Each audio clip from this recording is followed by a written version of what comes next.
दोस्तों, आप सभी का एक बार फिर से स्वागत है आपके अपने चैनल द स्टोरी टेलर पर। आज हम सुनेंगे सिंहासन बत्तीसी की 19वीं पुतली की कहानी। राजा भोज ने सिंहासन बत्तीसी पर बैठने का अगला प्रयास 19वें दिन किया और उनके इस प्रयास को रूपरेखा नाम की 19वीं पुतली ने रोका और राजा भोज से कहा, हे राजन, आज मैं आपको महाराजा विक्रमादित्य की कथा सुनाऊंगी। कृपा कर मेरी कथा सुन लीजिए।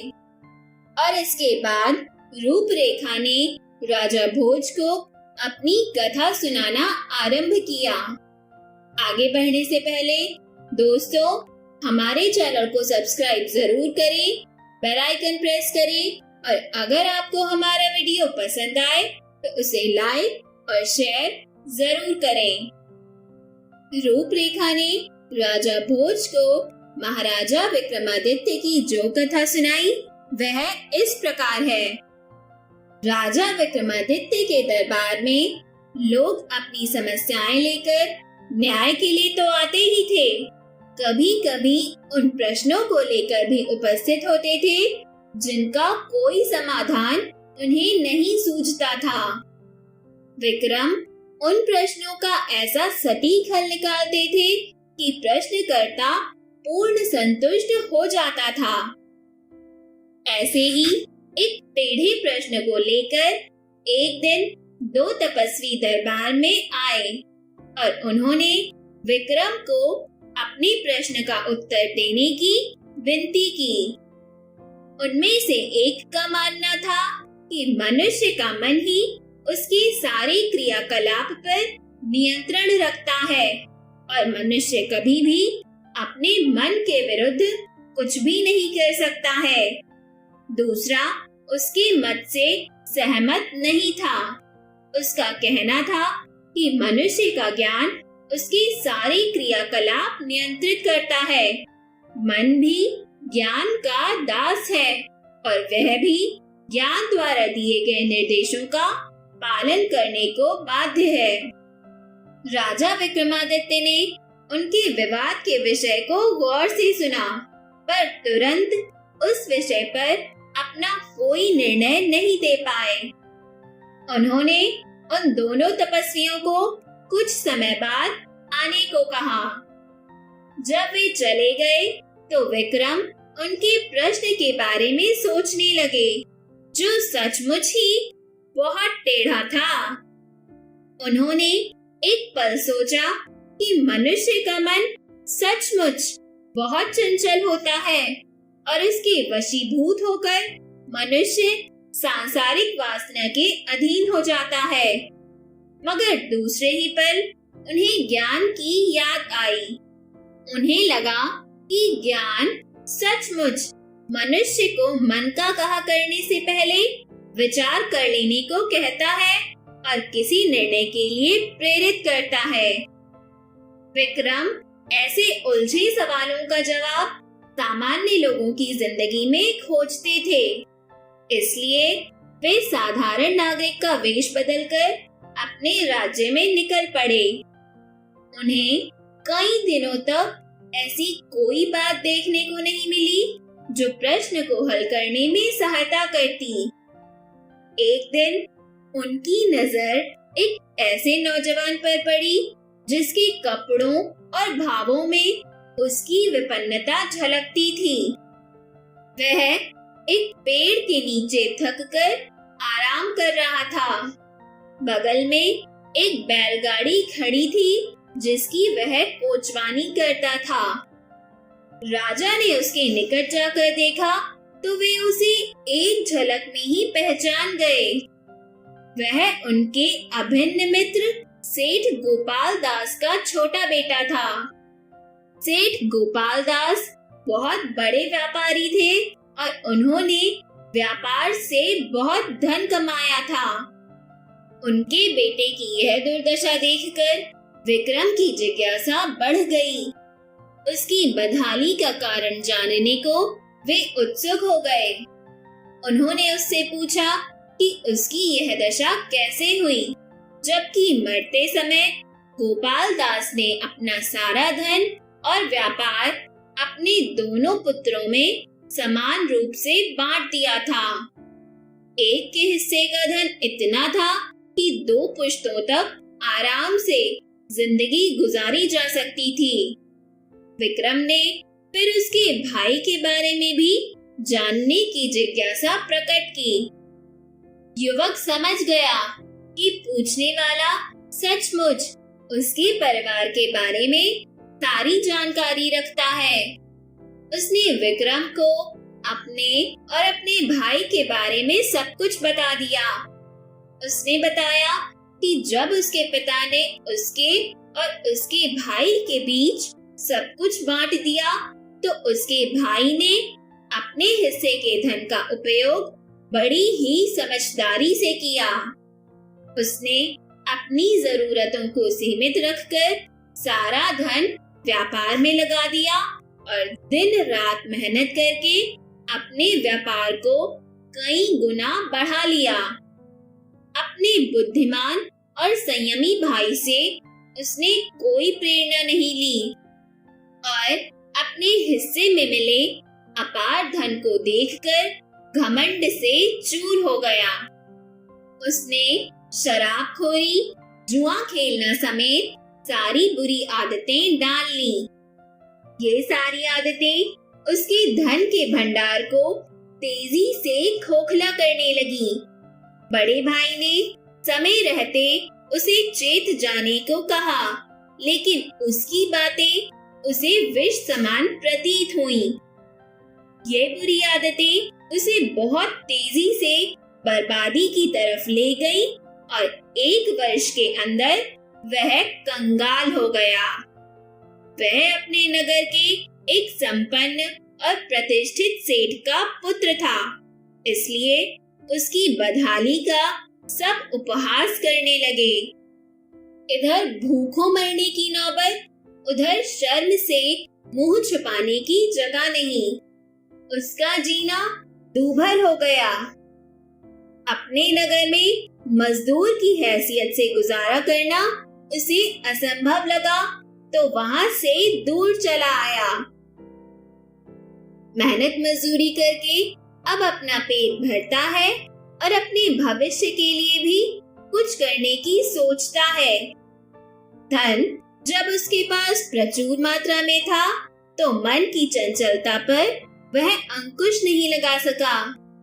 धन बर्बाद हो जाने पर उसे सद्बुद्धि आई और ठोकरें खाने के बाद अपनी भूल का एहसास हुआ। जब राजा ने पूछा क्या वह धन आने पर फिर से मन का कहा करेगा, तो उसने कहा कि जमाने की ठोकरों ने उसे सच्चा ज्ञान दे दिया है और अब उस ज्ञान के बल पर वह अपने मन को वश में रख सकता है।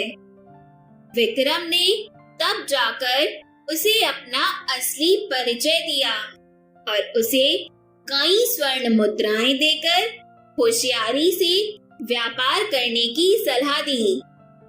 उन्होंने उसे भरोसा दिलाया कि लगनशीलता उसे फिर पहले वाली समृद्धि वापस दिला देगी। उससे विदा लेकर वे अपने महल लौट आए, क्योंकि अब उनके पास उन तपस्वियों के विवाद का समाधान था। कुछ समय बाद उनके दरबार में वे दोनों तपस्वी समाधान की इच्छा लिए हाजिर हुए। विक्रम ने उन्हें कहा कि मनुष्य के शरीर पर उसका मन बार बार नियंत्रण करने की चेष्टा करता है, पर ज्ञान के बल पर विवेकशील मनुष्य मन को अपने ऊपर हावी नहीं होने देता है। मन और ज्ञान में अन्योन्याश्रय संबंध है और दोनों का अपना अपना महत्व है। जो पूरी तरह अपने मन के वश में हो जाता है, उसका सर्वनाश अवश्यंभावी है। मन अगर रथ है तो ज्ञान सारथी, बिना सारथी रथ अधूरा है।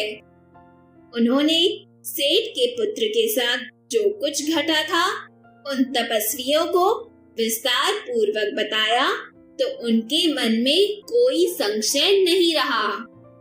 उन तपस्वियों ने विक्रम को एक चमत्कारी घड़ियां दिया जिससे बनाई गई तस्वीरें रात में सजीव हो सकती थी और उनका वार्तालाप भी सुना जा सकता था।